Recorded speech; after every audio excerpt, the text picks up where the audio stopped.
नमस्कार, one India Hindi में आपका स्वागत है। मैं हूं आपके साथ गौरव शुक्ला। योगी के शपथ ग्रहण से पहले यूपी में एक बार फिर से सियासी उलटफेर की संभावना तेज हो गई है।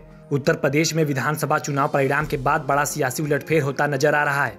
यूपी चुनाव में अखिलेश यादव के नेतृत्व वाली समाजवादी पार्टी से गठबंधन कर चुनाव लड़ने वाली सुहेलदेव भारतीय समाज पार्टी के अध्यक्ष ओम प्रकाश राजभर की पार्टी एक बार फिर से बीजेपी से हाथ मिला सकती है।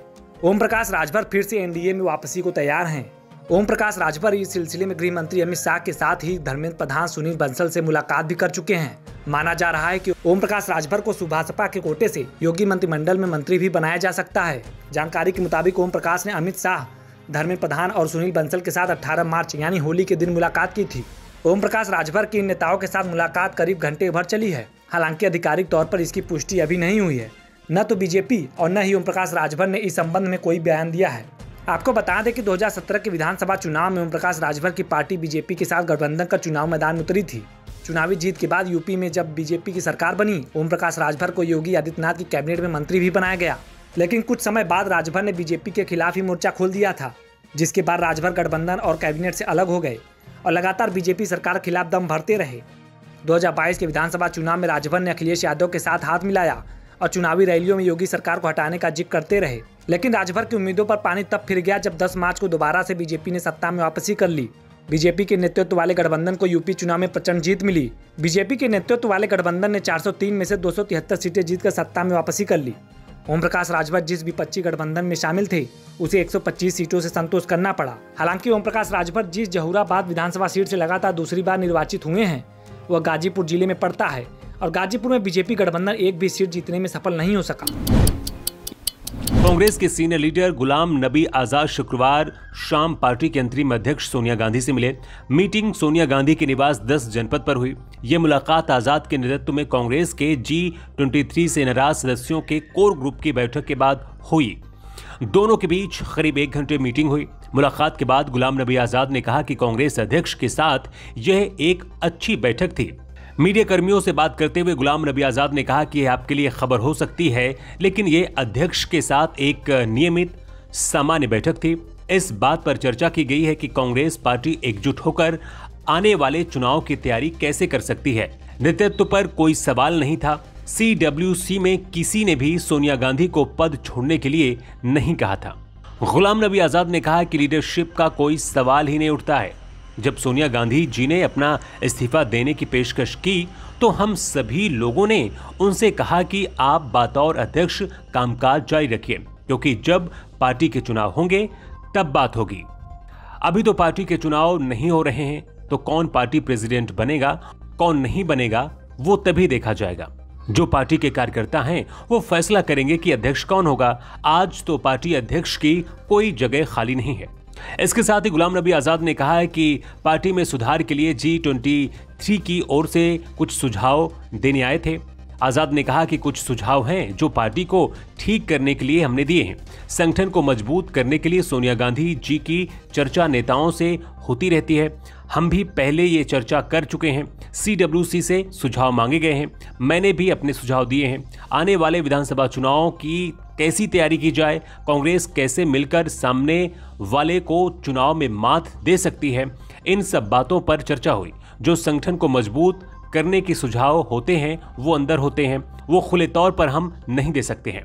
आपको बता दें कि इससे ये साफ है कि कल तक पार्टी पर जो टूट का खतरा दिख रहा था, लगता है फिलहाल उस संकट को टाल दिया गया है और G23 की नाराजगी का नतीजा क्या होगा, ये अध्यक्ष पद के लिए होने वाले चुनाव के दौरान पता चलेगा। कभी पश्चिम बंगाल में बीजेपी के प्रमुख चेहरों में से एक रहे बाबुल सुप्रियो ने जब पार्टी से अपना मुंह मोड़ा था तो कई बातों को लेकर खूब चर्चा हुई थी। कई तरह के कयास और संभावनाओं के कई समीकरण जोड़े जा रहे थे। ये समझने की कोशिश की जा रही थी कि आखिर सुप्रियो को बीजेपी प्रिय क्यों नहीं रही। लेकिन बीजेपी से बाबुल का विदा हो जाना उन्होंने सस्पेंस ही छोड़ दिया था। वे उस वक्त मीडिया के सामने अपने इस फैसले को लेकर खुल के नहीं आए थे। हालांकि बाबुल का वो दर्द इतने लंबे समय बाद कहीं जाकर आज छलका है, और जब छलका है तो ऐसे छलका है कि उन्होंने अपने पुराने राजनीतिक ठिकाने यानी बीजेपी पर जमकर भड़ास निकाल डाली। उन्होंने अपने इस दर्द को सोशल मीडिया की खट चिरैया यानी ट्विटर पर जाहिर किया है। अपने इस ट्वीट में बाबुल सुप्रियो लिखते हैं, मैंने पार्टी छोड़ने का फैसला नफरत और विभाजनकारी राजनीति किए जाने के कारण लिया था। मैं इस तरह की राजनीति से और जुड़ा नहीं रह सकता था। बाबुल के ये आरोप बहुत बड़े हैं। उन्होंने बीजेपी पर सीधे सीधे नफरत की राजनीति करने का आरोप मढ़ दिया है। वो और बात है कि केंद्र में मंत्री रहते हुए वे कभी भी बीजेपी को इस एंगल से नहीं देख पाए। राजनीतिक गलियारों में तो कहने वाले ये भी कह रहे हैं कि केंद्र में मंत्री पद जाने के बाद से ही बाबुल सुप्रियो बीजेपी से खिन्न रहने लगे थे और व्यथित तो इस कदर थे कि ये ऐलान भी कर डाला था कि वे अब किसी भी राजनीतिक दल में शामिल नहीं होंगे। हालांकि वो और बात है कि पिछले ही साल उन्होंने सितंबर में अपना राजनीतिक प्रोफाइल चेंज करते हुए टीएमसी की सदस्यता ग्रहण कर ली थी।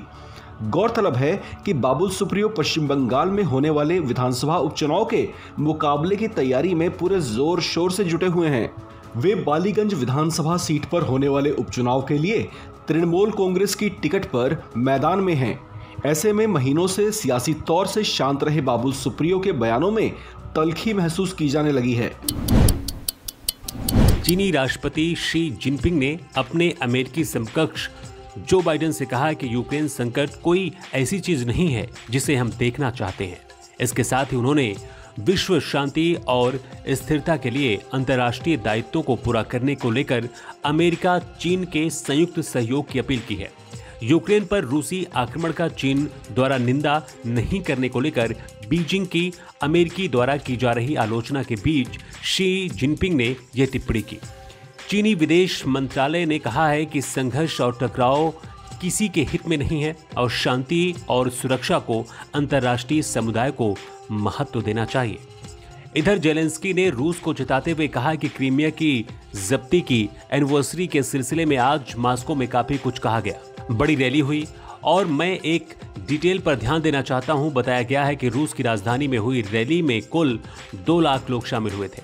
सड़कों पर 1 लाख, स्टेडियम में लगभग 95,000 और लगभग इतनी ही संख्या में रूसी सैनिक यूक्रेन पर आक्रमण में शामिल थे। मास्को के उन स्टेडियम में 14,000 लाशों और दसियों हजार घायल और अपंग लोगों की कल्पना कीजिए। आपको बता दें कि शुक्रवार को रूसी सेना ने मारियोपोल शहर में एक थिएटर को ध्वस्त कर दिया, जहां सैकड़ों लोगों ने शरण ले रखी थी।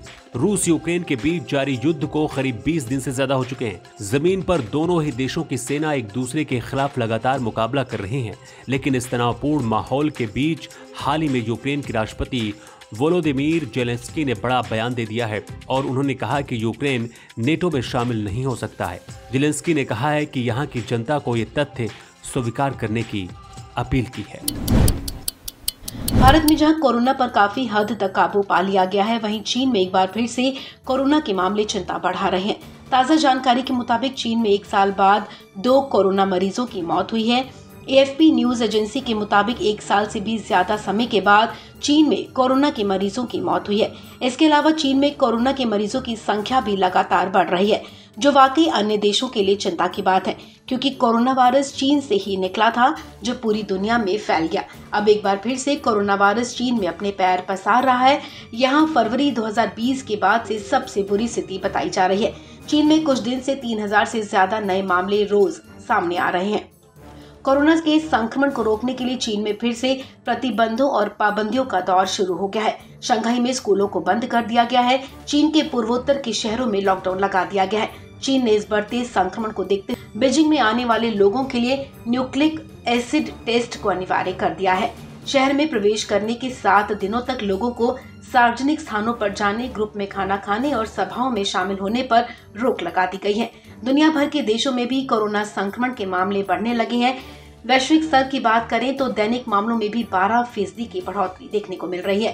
ताजा आंकड़े 18 लाख के पार पहुंच गए हैं। फ्रांस में कोरोना के साप्ताहिक मामलों में 35% का उछाल देखा गया है। वहीं इटली में 42% बढ़ोतरी दर्ज की गई है। अमेरिका और यूरोप के देशों में भी कोरोना के मामले फिर से बढ़ने लगे हैं। इस बीच WHO का कहना है कि डेल्टा क्रॉन की वजह से दुनिया भर में कोरोना के मामले बढ़ने लगे हैं। ऐसी चिंता जताई जा रही कि डेल्टा क्रॉन कोरोना की नई लहर लेकर आ सकता है। WHO के मुताबिक फ्रांस, UK, नीदरलैंड और डेनमार्क समेत यूरोप के कई देशों में डेल्टा क्रॉन के मामले सामने आए हैं। अमेरिका में कुछ हिस्सों में भी डेल्टा क्रॉन वेरिएंट के केस मिले हैं। हालांकि अभी इसके मामले बेहद ही कम है, लेकिन ये नई लहर ला सकता है। आपको बता दें, डेल्टा क्रॉन कोरोना के डेल्टा और ओमिक्रॉन वेरिएंट से मिलकर बना है। इस खबर में फिलहाल इतना ही। तमाम अपडेट्स के लिए आप बने रहें वन इंडिया हिंदी के साथ।